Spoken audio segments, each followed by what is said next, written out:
Hi,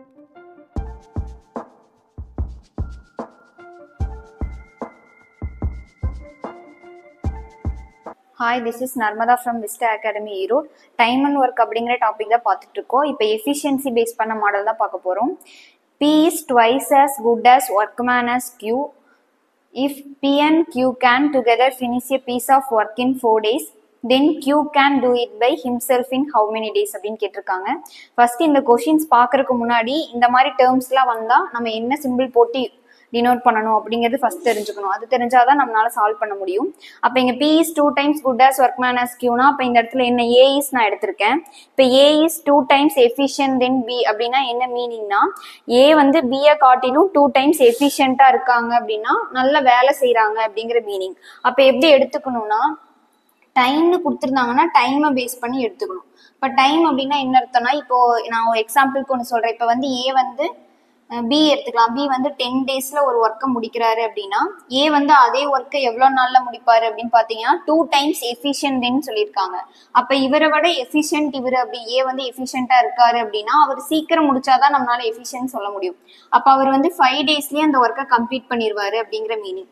ஏ வந்து 5 days எடுத்துக்கிட்டாருன்னா B அதே ஒர்க்குக்கு 10 daysல தான் கம்ப்ளீட் பண்ணுவாரு. அதனாலதான் A is 2 times efficient than B அப்படின்னு சொல்லியிருக்காங்க. இதை ஜென்ரலா எந்த ஃபார்மேட்ல டினோட் பண்ணுவோம் அப்படின்னா தென் பி அப்படின்னு இருக்குன்னா தென் பக்கத்துல எந்த வேர்டு இருக்குன்னு பாருங்க. இப்ப பி இருக்குன்னா அந்த பிக்கு கீழே தான் நம்ம என்ன பண்ணணும்னா 2x அப்படின்னு போடணும் அப்படிங்கறது ஞாபகம் வச்சுக்கோங்க. அப்ப இந்த ஏ அப்படிங்கறத நம்ம எக்ஸ்ன்னு எடுத்துக்கணும். ஆனா ஏ இஸ் 2 times அப்படிங்கறதால நீங்க 2 அப்படி ஏக்கு பக்கத்துல தான் 2 இருக்கு அதனால இங்க 2x எடுக்கணும் அப்படின்னு கிடையாது. ஏன்னா டைமை பேஸ் பண்ணி இருக்கிறதால யார் அதிக நாள் எடுத்துக்கிறாங்களோ அவங்களோட எஃபிஷியன்சி கம்மியா இருக்கும். யாரு கம்மியான நாள்ல ஒர்க்கை முடிக்கிறாங்களோ அவங்களோட எஃபிஷியன்சி அதிகமா இருக்கும். அப்ப ஏ வந்து எக்ஸ் டைம்ஸ்ல அந்த ஒர்க்கை முடிச்சா இவங்க 2x daysல தான் அந்த ஒர்க்கை முடிப்பாங்க அப்படிங்கிற மீனிங்.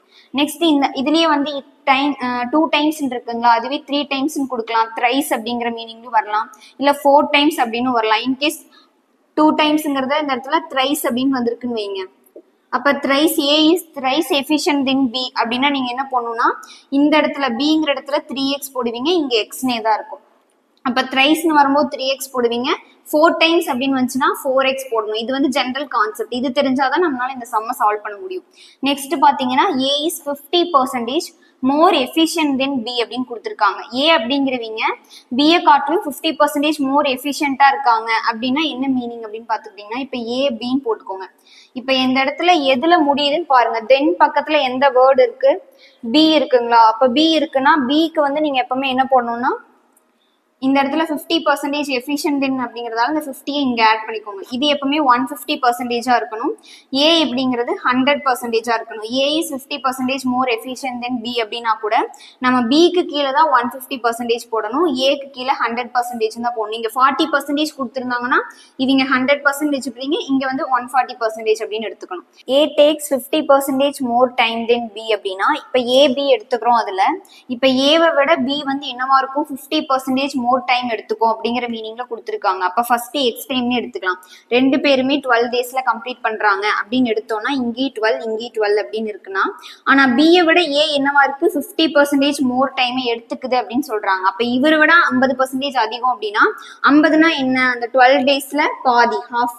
அப்ப 12 daysல ஹாஃப்னு பாத்தீங்கன்னா என்ன வரும்? 6 days வரும். அப்ப எக்ஸ்ட்ராவா இந்த 6 days இந்த ஏ அப்படிங்கறத எடுத்துப்பாங்க. அப்ப டோட்டலா 18 daysல ஏ கம்ப்ளீட் பண்ணாருன்னா இவங்க 12 daysல கம்ப்ளீட் பண்ணிடுவாங்க அப்படிங்கிற மீனிங். இது ஜென்ரலா எப்படி எழுதுவாங்கன்னா பிஏ வந்து எக்ஸ்ன்னு எடுத்துக்கணும், ஏவையும் எக்ஸ் தான் பிளஸ் 50% ஆஃப் எக்ஸ். இதையும் நம்ம எக்ஸ்ட்ராவா இன்க்ளூட் பண்ணிக்கணும். எக்ஸ் பிளஸ் 50% ஆஃப் எக்ஸ் அப்படிங்கிறது ஏன்னு எடுத்துப்பீங்க, பி அப்படிங்கிறது எக்ஸ்ன்னு எடுத்துக்கணும். First question பாருங்க. P is twice as good as workman as Q. If P and Q can together finish a piece of work in 4 days, then Q can do it by himself in how many days அப்படின்னு கேட்டிருக்காங்க. தமிழ்ல பாத்தீங்கன்னா P ஆனவர் Qயை விட 2 மடங்கு திறமையானவர். P மற்றும் Q இருவரும் சேர்ந்து ஒரு வேலையை 4 நாட்களில் முடிக்க முடியும் என்றால் Q தனியாக அதை எத்தனை நாட்களில் முடிப்பார் அப்படின்னு கேட்டிருக்காங்க. அப்ப நமக்கு என்னென்ன கொடுத்துருக்காங்களோ அதை ஃபர்ஸ்ட் எழுதிக்கோங்க. P is twice as good workman as Q அப்படின்னு கொடுத்துருக்காங்க. அப்படின்னா எங்க 2x போடணுமா? நம்ம ஆல்ரெடி போட்டிருக்கோம். எந்த இடத்துல P is twice அப்படின்னு வந்ததுன்னா இங்க 2 போடக்கூடாது. ஓகேங்களா? அப்ப இங்கதான் நம்ம 2 போடணும். பட் Q வந்து 2x இருக்கும், P வந்து எக்ஸா இருக்கும். அப்ப இதை வச்சு நம்ம இதை எழுதிடலாம். இதுக்கடுத்து என்ன டேட்டா கொடுத்துருக்காங்க, பியும் கியூவும் சேர்ந்து ஒரு ஒர்க்கை வந்து எவ்வளோ டேஸ்ல கம்ப்ளீட் பண்றாங்க, 4 டேஸ்ல கம்ப்ளீட் பண்றாங்க அப்படிங்கிற டேட்டா கொடுத்துருக்காங்க. நமக்கு என்ன கேட்குறாங்க, கியூவா? ஓகே, இப்போ கியூ மட்டும் தனியா அந்த ஒர்க்கை எவ்வளோ நாள்ல கம்ப்ளீட் பண்ணுவாங்க அப்படிங்கிறதா நமக்கு கேட்டிருக்காங்க. அப்போ பி கியூ சேர்ந்து 4 டேஸ்ல கம்ப்ளீட் பண்றாங்கன்னா நான் 1 டே ஒர்க்கு கன்வெர்ட் பண்ணிக்கிறேன். இப்போ 1 டே ஒர்க் கன்வெர்ட் பண்ண என்ன வரும், நான் ஆல்ரெடி 1 டே ஒர்க் கன்வெர்ட் பண்றது எப்படின்னு சொல்லியிருக்கேன்.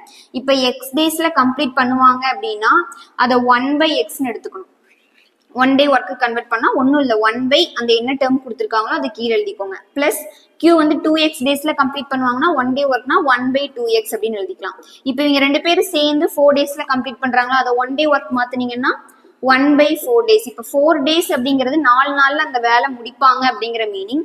ஒரு நாள்ல அப்ப எத்தனை வேலை முடிச்சிருப்பாங்க, 1/4 பங்கு வேலையை முடிச்சிருப்பாங்க. அதனாலதான் நம்ம இங்க 1/4ன்னு போடுறோம். 1 டே ஒர்க்னா அதுதான் மீனிங்.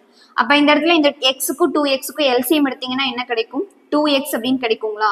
அப்ப இங்க என்ன இல்ல, 2 இல்ல, அப்ப மேல 2ஆல மல்டிபிள் பண்ணிப்பீங்க. அப்ப 2 பிளஸ், அப்ப இங்க 2x தான் இருக்கு, அப்ப இந்த 1 அப்படியே போட்டுப்போம், ஈக்குவல் டு 1/4 அப்படின்னு கிடைக்குங்களா? அப்ப 3/2x ஈக்குவல் டு 1/4 அப்படின்னு வரும். இப்ப 1 2s are 2, 2 2s are 4 அப்படின்னு கிடைக்கும். அப்ப x ஈக்குவல் டு இதை கிராஸ் மல்டிபிள் பண்ணோம்னா 6 டேஸ். அப்ப எக்ஸ் வந்து 6 டேஸ். இதுதான் ஆன்சர் ஆனா கிடையாது, ஏன்னா பி அப்படிங்கறத நம்ம எக்ஸ்ன்னு எடுத்துக்கிறோம். அப்ப பி மட்டும் தனியா அந்த வேலையை 6 நாள்ல முடிப்பாரு. அப்ப கியூ எவ்வளவு நாள்ல முடிப்பாருன்னா 2x. இப்ப 2 into 6 அப்படின்னு பண்ணீங்கன்னா என்ன கிடைக்கும், 12 டேஸ். இப்ப கியூ மட்டும் தனியா அந்த வேலையை 12 டேஸ்ல கம்ப்ளீட் பண்ணுவாரு, ஏன்னா அதான் நமக்கு கேட்டிருக்காங்க. இப்ப 12 டேஸ் அப்படிங்கறது ஆன்சர். செகண்ட் கொஸ்டின் பாத்தீங்கன்னா, A can do a piece of work in 60 days. B is 20% more efficient than A. The number of days taken by B to do the same work in how many days அப்படின்னு கேட்டிருக்காங்க. தமிழ்ல பாத்தீங்கன்னா, A ஒரு வேலையை 60 நாட்களில் செய்து முடிப்பார். B என்பது ஏவை விட 20% அதிக செயல்திறன் கொண்டது. B அதே வேலையை இத்தனை நாட்களில் முடிப்பார் அப்படின்னு கேட்டிருக்காங்க. அப்ப வந்து என்னென்ன கொடுத்துருக்காங்கன்னு ஃபர்ஸ்ட் எழுதிக்கோங்க. A வந்து 60 டேஸ்ல அந்த ஒர்க்கை வந்து கம்ப்ளீட் பண்ணுவாங்க அப்படின்னு கொடுத்துருக்காங்க. அதுக்கு அடுத்தது என்ன கொடுத்துருக்காங்க, B is 20% more efficient than A அப்படின்னா என்ன பண்ணணும், AB அப்படிங்கறது இங்க பிளேஸ் பண்ணிப்போம். B is 20% more efficient than A அப்படின்னா தென்க்கு பக்கத்துல எந்த வேர்டு இருக்கோ அந்த வேர்டு என்ன பண்ணிக்கணும், அப்படியே அந்த 20% ஆட் பண்ணி போட்டுப்போம். அப்ப தென்க்கு பக்கத்துல எது இருக்கு, A இருக்கிறதால அப்ப இங்கதான் அந்த 20% ஆட் பண்ணும். அப்ப இங்க ஃபர்ஸ்ட் இருக்கிற B is அப்படின்னா அங்க நம்ம 100% போடணும். அந்த B is அப்படின்னு கொடுத்துருந்தாங்கன்னா அந்த ஃபர்ஸ்ட் இருக்கிற லெட்டருக்கு எப்பவுமே என்ன பர்சன்டேஜோ அதை அப்படியே போட்டுப்போம். தென் பக்கத்துல எந்த வேர்டு இருக்கோ அதுக்கு அந்த 20% ஆட் பண்ணிக்கணும், இதை மறந்துடாதீங்க. அப்போ 120%, 100%. அப்ப டேஸ் வந்து இங்க 60 டேஸ் கொடுத்துருக்காங்க, இங்க என்ன டேஸ்ன்னு கொடுக்கல, அப்ப அதை எக்ஸ்ன்னு வச்சுக்கோங்க. இப்ப இதை கேன்சல் பண்ணீங்க அப்படின்னா என்ன கிடைக்கும், இப்ப இது வந்து 2 டைம்ஸ் இருக்கும், இது 1 டைம்ஸ் இருக்குங்களா? அப்போ 1 ஈக்குவல் டு 2ன்னு எடுத்துக்கலாம், ஏன்னா டேஸ் அதை ஈக்குவல் பண்ண முடியும். அப்ப எக்ஸுங்கிறது 100% அப்படின்னா இப்போ எப்படி கால்குலேட் பண்ணலாம், கிராஸ் மல்டிபிள் பண்ணலாங்களா? அப்ப இங்க 1 2s are 2, 15 கிடைக்கும். அப்ப 15ங்கும் போது அப்ப எக்ஸ் ஈக்குவல் டு 50 டேஸ். அப்ப கியூ மட்டும் தனியா அந்த வேலையை 50 டேஸ்ல கம்ப்ளீட் பண்ணுவாரு அப்படிங்கிற மீனிங். அதாவது என்ன அப்படின்னா கொடுத்துருக்கிற அந்த பெர்சன்டேஜை வச்சு நீங்க இங்க 120%, 100% அப்படின்னு போட்டுக்கணும். ஏ அப்படிங்கிறது 60 டேஸ்ல கம்ப்ளீட் பண்ணுவாங்கன்னா பி எத்தனை டேஸ்ல கம்ப்ளீட் பண்ணுவாங்கன்னு கேட்டிருக்காங்கன்னா அது எக்ஸ்ன்னு வச்சுக்கோங்க. அப்ப இது ரெண்டுமே சேம் டேட்டாவா, ஏவோட டேட்டா தான் இது ரெண்டுமே 60 டேஸ்ல கம்ப்ளீட் பண்ணாங்கன்னா அவங்களோட எஃபிஷியன்சி 120% அப்படிங்கும் போது இந்த ரெண்டையும் கம்பைன் பண்ணிக்கணும். அப்ப இது எப்படி வரும், 1 ஈக்குவல் டு 2 அப்படின்னு கிடைக்கும். அப்ப இந்த எக்ஸ் அப்படிங்கிறது 100% அப்படின்னு ஈக்குவல் பண்ணிட்டீங்கன்னா இனி இந்த ரெண்டையும் நம்ம என்ன பண்ணிக்கலாம், கிராஸ் மல்டிபிள் பண்ணிக்கலாம். அப்ப கிராஸ் மல்டிபிள் பண்ணீங்க அப்படின்னா எக்ஸ்ங்கிறது 50 டேஸ்ல கம்ப்ளீட் பண்ணுவாங்க அப்படிங்கிற மீனிங். தேர்ட் கொஸ்டின் கொடுத்துருக்கேன், அதாவது தேர்டா ஒரு மாடல் சொல்லியிருந்தாங்களா அதை பேஸ் பண்ண கொஸ்டின். இதை நீங்க சால்வ் பண்ணி ஆன்சரை கமெண்ட்ல போடுங்க. தேங்க்யூ.